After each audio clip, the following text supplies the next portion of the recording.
Good morning, students. How are you? Compliments of the season. This morning, I want us to look at one of the topic we did last time. If you look at the scheme of work, you discover that the first week is revision on what we did last time. And one of the basic topic that I think we need to use as revision is binary operations. What then is binary operation? As you can see on the screen, a binary operation is any rule of combination of any two elements of a given non-empty set. I repeat again, a binary operation is any rule of combination of two elements of a given non-empty set. And the symbols that can be used in binary operations are asterisk, you can see the small circle, triangular shapes, and so on and so forth. The four basic operations used in binary operations are addition, subtraction, multiplication, and division. Now let's go to laws of binary operations. The laws of binary operations are also known as properties of binary operation. Now, what is the first property of binary operation? Number one, we have closure property. Closure property. Closure property. Now, when do we say a binary is said to be closed? Now, if a non-empty set is given such that A, B, a member of a particular set, A, B, a member of a particular set, and let's say that A belongs to set X, and B also belong to set X, then we conclude that the operation is closed. The operation is closed. Please, I want you to get the meaning of this. A belonging to set X and B belonging to set S, then we conclude that the operation is closed. Take for example, if you have a set, let's call the set X, and then X is having some elements, let's say 1, 2, 3, 4, and 5. And we want to operate on the given set X. And let's say we start with addition. We have 1 plus 2. We picked 1 from set X. We also picked 2 from set X. Then you discover that 1 plus 2 give us what? 3.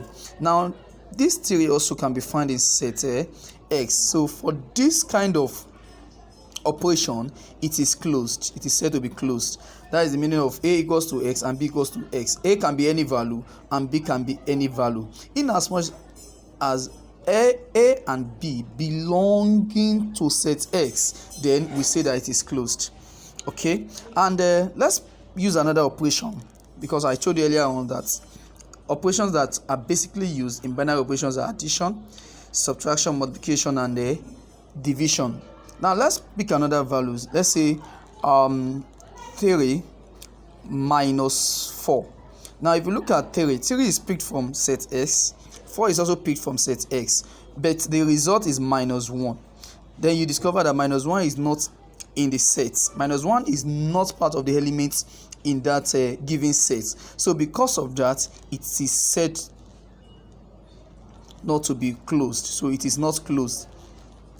For this operation, it is not closed because the value gotten from 3 minus 4 is minus 1. Minus 1 is not a member of set X, so it is said not to be closed. Okay, please, I want you to get that closure property very well. Then we move on to the next property, commutative property. Commutative property. Commutative property. Commutative property. Some textbook we put that as commutativity. Commutative property. Okay, now what is commutative property?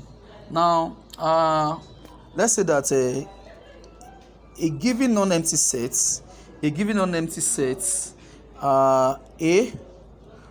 A operated on B is equals to B operated on A, okay, such that A comma B is a member of real numbers, such that A comma B is a member of real number. What is the meaning of this?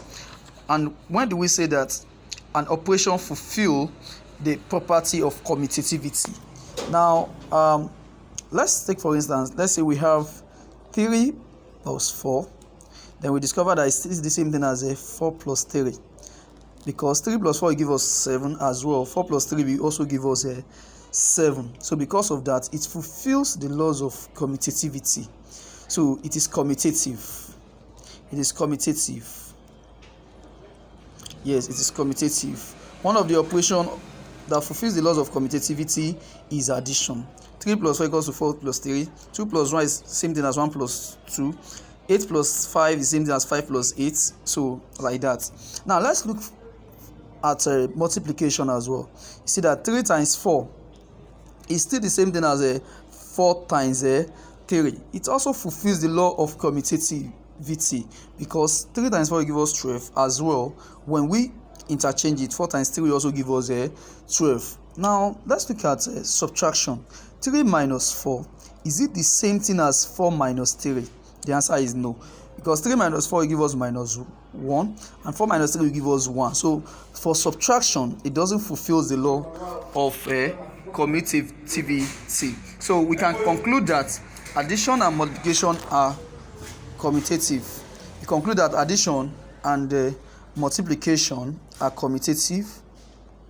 Addition and multiplication fulfills the law of commutativity. So they are commutative.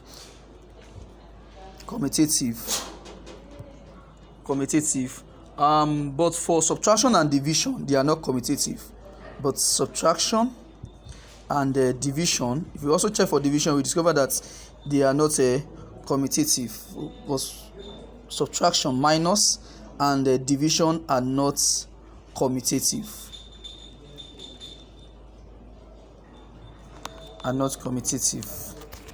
Please, we need to take note of that. Okay, they are not commutative. Like for division now, if we say 2 for division now, if you have 2 divide 4, it's not the same thing as 4 divide 2, because 2 divide 4 will give us 1 over 2, which is not the same thing as 4 divide 2, because 4 divide 2 will give us 2. So they are not equal. Then we can conclude that it's not a commutative. Okay, then we move on to next property. The next property, please, I want you to check very well so that I can see. You can always pause the video and go back. All right, now another property I want us to look at is associative property. Associative property or associativity. Associative property. Associative property.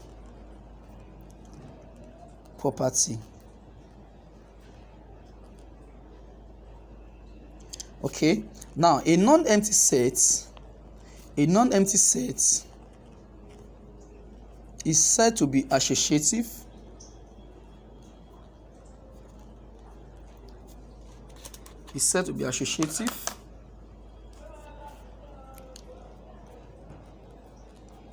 okay, if for every A comma B, a member of real numbers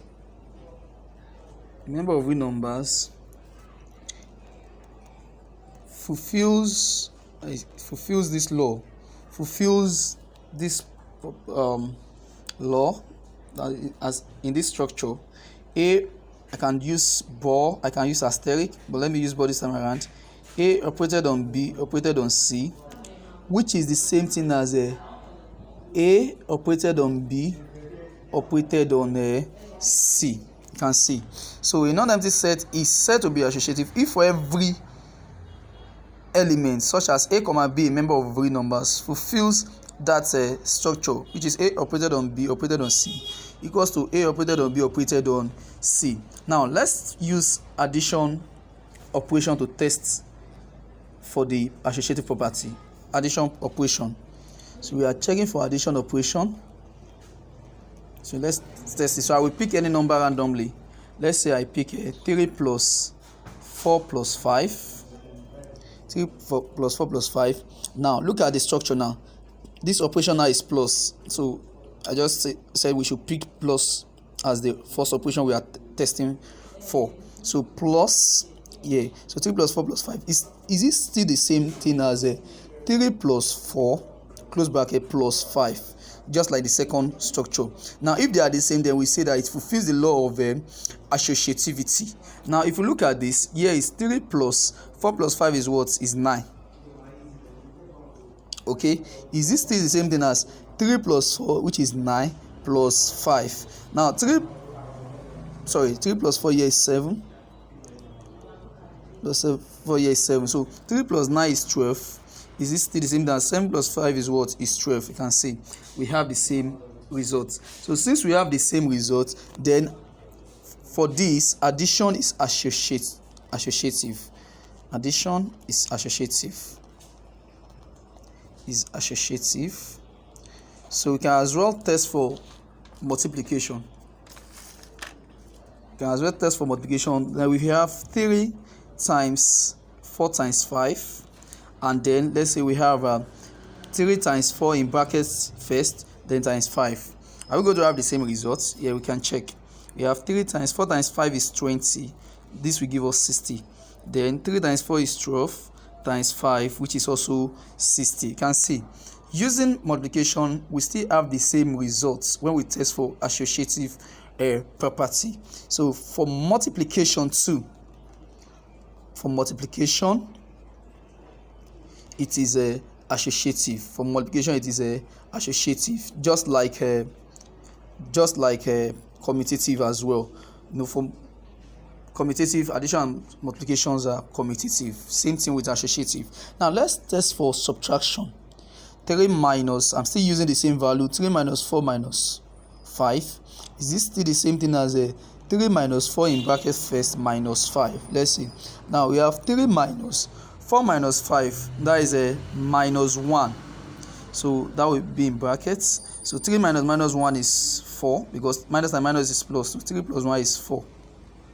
So equals to 3 minus 4 is minus 1 minus 5, which is a minus 6. You can see that at this point we don't have the same results. So since we don't have the same result, then we say that subtraction is not associative. You can also test for division on our own. You discover that for division also it is not associative. Please, I want you to take note of all these properties. We have done it before. We are only revisiting what we have done before, and I believe that this video will greatly be of help to you if you go through it very well.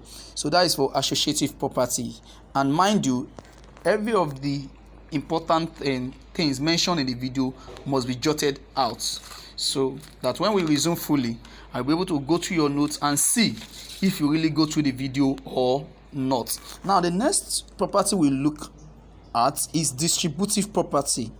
Distributive property.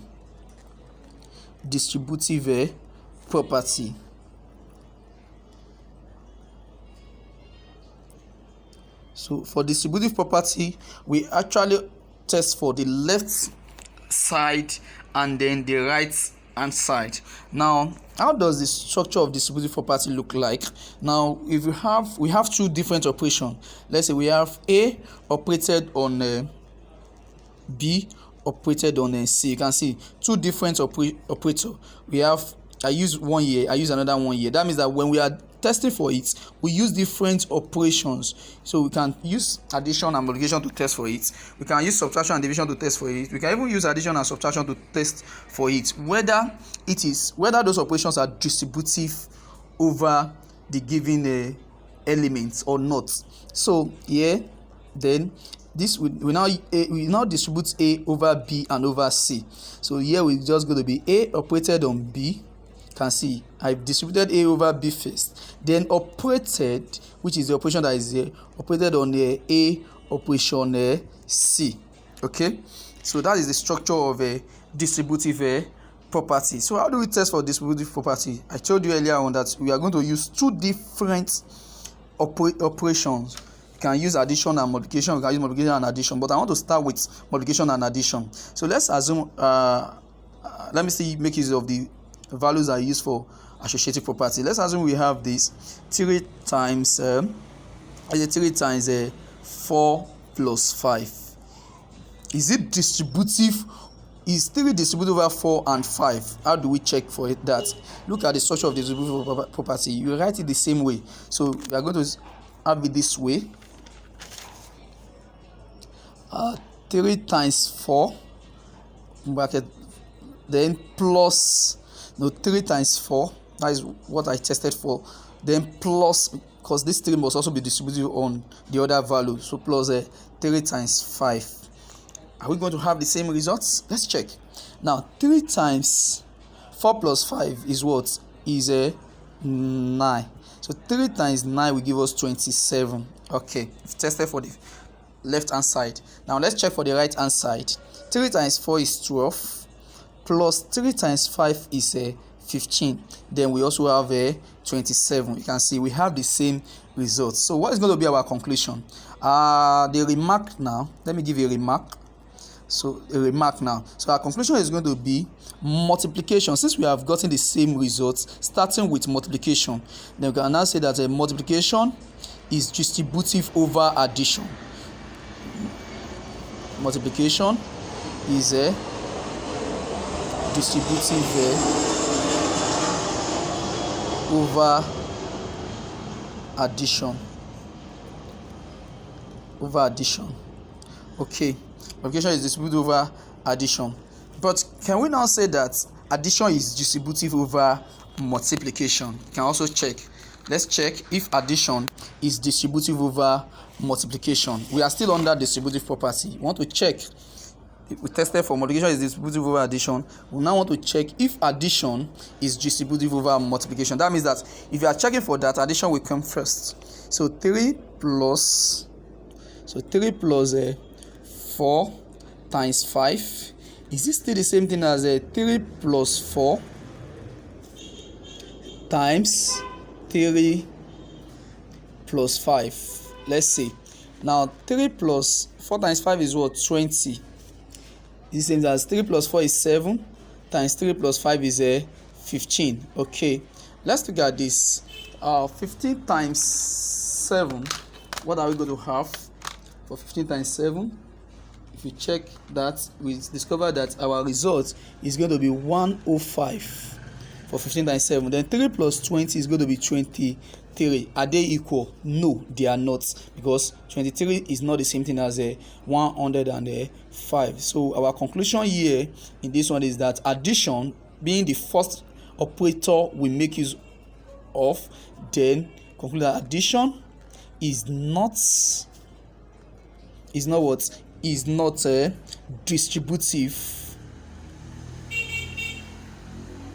distributive over multiplication. But in the other way around, multiplication is distributive over addition. Please, we need to take note of this point very well. We need to take note of this point. Okay, that addition is not distributive over multiplication. And I think another property I want us to look at is identity elements. One of the major property in binary operations. Identity elements. I want us to look at that identity elements. Okay, so just take note that for identity elements, okay, it is said to be closed under a binary operation if there exists an element that belongs to a set X. If there exists an element that belongs to a set S, let's assume that we have a for identity element now. A operated on E equals to A. That is if I'm testing for A. Apart from that, if I want to test for another value, I can say B operated on E equals to B. can see that means that if I can test for x2, x operated on e equals to x. That means that anytime I'm testing with identity elements, I must have the result back. Every operations has its own identity elements. Like multiplication, what is the identity element of multiplication? It is 1, because any number you multiply by 1, you have the number back. If you multiply 3 times 1, you have 3. If you multiply 5 times 1, you have 5. Whatever you multiply by 1 under multiplication, you get the result back. Same thing with addition. Anytime you add anything by 0, you get the number back. 10 plus 0 is 10. 8 plus 0 is 8. You understand? So that 0 is the one representing an identity element. So for addition, the identity element of addition is 0. For multiplication, the identity element of multiplication is 1. Every operation has its own identity element. Same thing with subtraction and division. When you divide a number by 1, you have the number back. So 1 is an identity element in division. When you subtract a number with 0, then you have the number back. That is like 6 minus 0, you have 6. 10 minus 0, you have 10, like that. So they all have their own identity elements. E is just the one representing or generalizing every identity element. Okay, now that is about identity element. Now let's go to the last part, because we have 6 properties of binary operation. The last part here is inverse elements. Inverse element. That is the last property. Inverse elements. So for inverse elements, that is A operated on its inverse will give us the identity elements. Okay, it's just like maybe you are operating on a particular inverse, then you get back the value. Just like when you have let's say we have 2 times what's the multiplicative inverse of 2? 1 over 2. You discover you are going to have 1. Okay, that is for multiplication. Or let's say we have 3 times, what is the multiplicative inverse of 3? 1 over 3. You still have 1 back. Okay, for addition, okay, let's say we have addition 3 plus, remember that the additive inverse of 3 is minus 3. So 3 plus minus 3 will give you 0. You can see we obtain back the identity element of addition, because I told you previously that the identity element for addition is 0. So we are at this inverse element, we get back the identity element, just like when we have 4. So 4 plus the inverse of 4 or the additive inverse of 4 is minus 4. You still get back 0. So this is to tell us that anytime we are operating with the inverse, we obtain the identity element. So we need to understand this structure very well. Let's just look at 1 or 2 examples, and then from what we have learned, we are going to do some questions under it. So let's look at example 1. But I'm going to give us example 1 because I still want us to go back to what we've done before. Let's say an operation is defined on a set R. An operation, okay, it may just be 1 or 2 example. An operation is defined on the set R. When we talk of set R, that is set of real numbers. Any numbers, set of real numbers on set R, okay, by x operated on y equals to x plus y over 3. Let's now say that the first question says that we should find the identity elements. Find the identity. If I use E, it's also the same as identity element. Then 2, find the inverse. Find the inverse elements. So how do we solve for this? Very simple solution. Now we need to recall from the definition. Recall from the definition that x operated on E. You can see it from the definition. X operated on E, because I'm using x. Like x is in the question, so I'm using x. Whatever is in the question, I will use it first. So if it is b that is in the question, I will start with b. So x operated on E will give us what? X operated on E will give us x. Now it is this operation that we are going to use to expand the given function. in the question.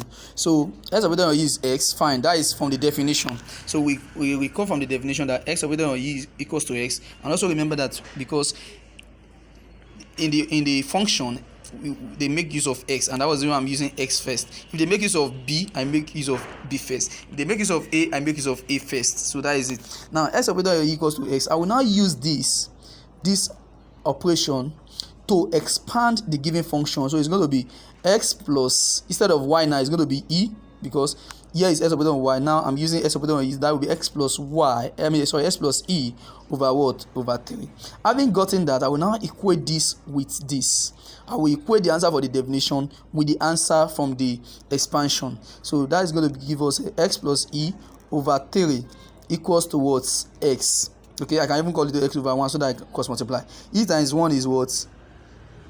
X plus e times 1 is e plus x, or x plus e.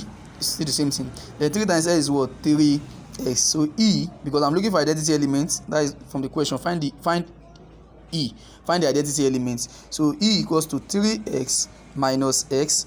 Then e will give us 3x minus x is what? 2x. So the identity element for this operation, or for this function, is going to be 2x. 2x, that is it. Now if they ask us to find the inverse element, recall from inverse element that we have a operated on a inverse equals to e.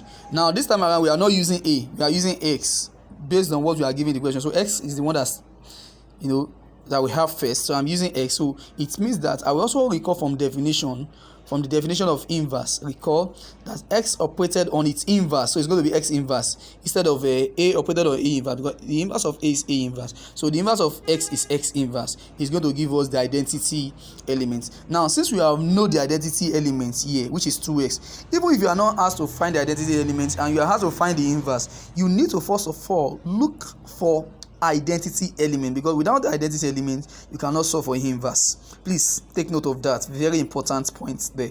Without identity element you cannot solve for inverse. Now x operated on x inverse equals to e. I will now use this x operated on x inverse to expand the given function in the question. You can see this is the given question. X operated on y, fine, equals to x plus y over 3. Now I'm using the inverse now. So instead of x operated on y, I will use x operated on x inverse, just like the identity element. So x operated on x inverse will now be x plus x inverse over what? Over 3. You can see, over 3. So I will equate this one with this. So that's going to be x plus x inverse over what? Over 3 equals to e. So x plus x inverse equals to, what is e? What is e? E is 2x. Okay, we saw for e the other time, that is the identity element. E is 2x. So our x inverse is going to be 2x, the x will go to the other side, minus x. So x inverse will be equals to 2x minus x, that will be x. 2x minus x is x. Okay, you can see.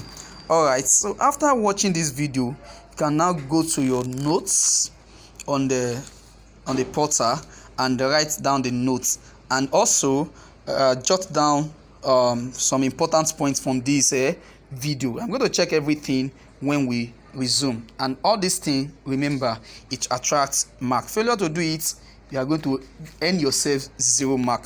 Thank you and have a beautiful day ahead.